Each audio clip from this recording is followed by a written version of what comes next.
Hey, this is Joker News speaking. This is just in. We got albums, released on Snoop Dogg's Death Row deal. And so these albums right here, we're going to be talking about Snoop Dogg's takeover of Death Row Records is officially complete. Now, I re-announced that. It's officially complete. According to the Billboard, the rapper/entrepreneur has finalized a deal to purchase the iconic Imprints recording catalog. What's this mean? The news comes just weeks after Snoop Dogg confirmed he had purchased the Death Row brand from NRK, the New York City music company that acquired the label in 2013. Though the terms of the catalog deal have not been disclosed, it was previously reported that Snoop's acquisition will not include some of Death Row's most popular records, Dr. Dre's The Chronic or Tupac's All Eyes on Me, and the Don Killuminati, The 7 Day Theory. Billboard reports the Pac projects are now owned by Amaru Entertainment and the Tupac estate, while Dre's sole Death Row album is expected to return to him sometime in 2023, and that's big news right there. What Death Row albums were included in Snoop's deal? According to the outlet, he now has full control of his 1993 effort Doggy Style, his 1996 project The Dogfather, as well as a number of soundtracks, compilations, and records by artists like Daz Dillinger, Lady of Rage, and Corrupt. And if you look at it, Snoop Dogg is in a good position. He's basically in a good position to basically take over, and he owns the rights to everything.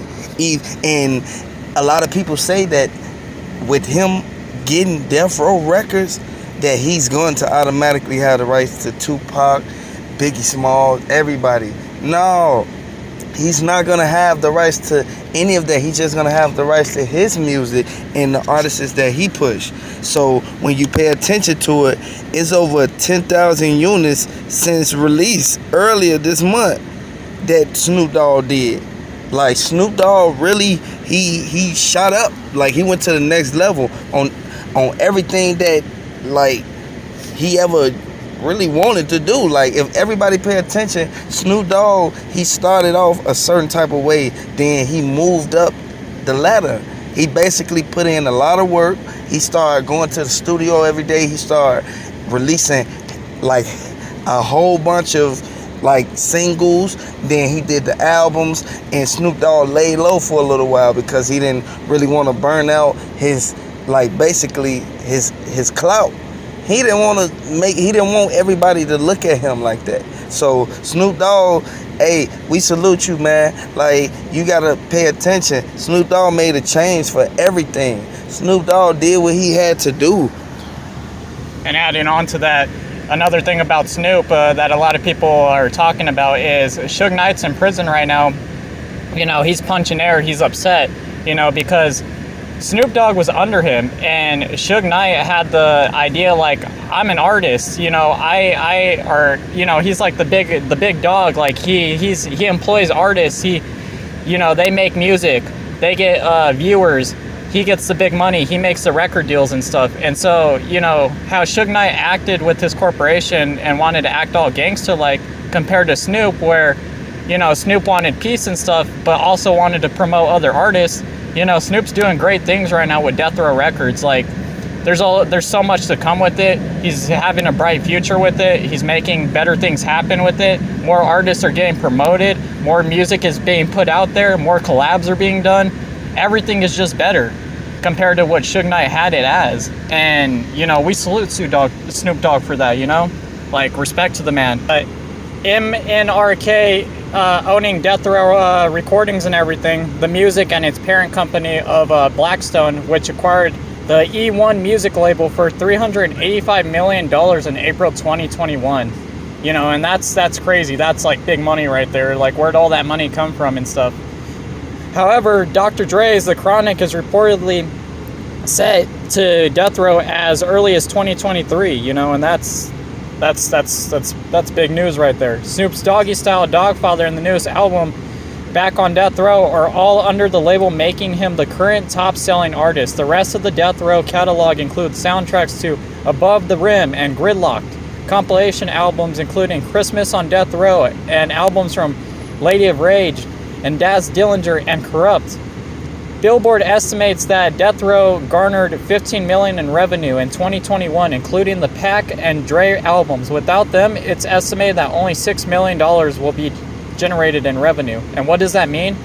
They're big players in the game. That's what it means. Like, you know, it even says right there, like, without them, you know, it's only would be $6 million revenue like generated, when it could be billions and millions more of dollars from the type of music that they put out. And it just shows that the influence that they have on the social media, the people, you know, their music is good, everybody likes it.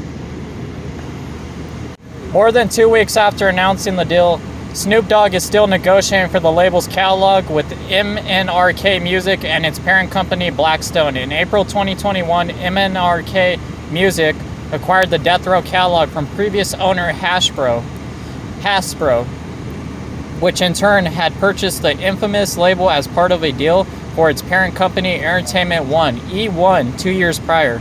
According to Billboard, neither All Eyes on Me nor the Don Killuminati, the 7 Day Theory, Tupac's posthumous release under the name Machiavelli, have been on the label since January 1st, 2022. On Apple Music and Spotify, the former is credited to Amaro Entertainment, the label founded by Tupac's mother after his death, under exclusive license to Interscope Records, while the latter is listed under Koch Records, a previous iteration of E1 Music. Meanwhile, The Chronic is scheduled to be returned as soon as 2023.